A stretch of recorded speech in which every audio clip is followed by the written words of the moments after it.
পূর্ব ভূমধ্যসাগরে উত্তেজনা প্রশমনে আলোচনায় বসতে গ্রিসের প্রতি আহ্বান জানিয়েছেন তুরস্কের president Recep Tayyip Erdogan.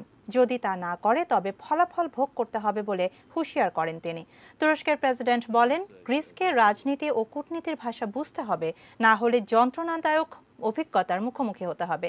Greece ও সাইপ্রাসকে উদ্দেশ্য করে এরদোয়ান বলেন, তারা যাকে নিজের এলাকা বলে দাবি করছে তাকে টুকরো টুকরো করে ফেলার মতো রাজনৈতিক, অর্থনৈতিক ও সামরিক শক্তি তুরস্কের রয়েছে। গত কয়েক সপ্তাহ ধরে পূর্ব ভূমধ্যসাগর নিয়ে দুই ন্যাটো সদস্য রাষ্ট্র তুরস্ক ও গ্রিসের মধ্যে উত্তেজনা চলছে। সেখানে জ্বালানি সম্পদ উত্তোলনের চেষ্টা করছে তুরস্ক। গ্রিস বলছে এটা তাদের সমুদ্র সীমার আওতাধীন। এছাড়া তুরস্কের বিরুদ্ধে সার্বভৌমত্ব লঙ্ঘনের অভিযোগ এনেছে আরেক দেশ সাইপ্রাস।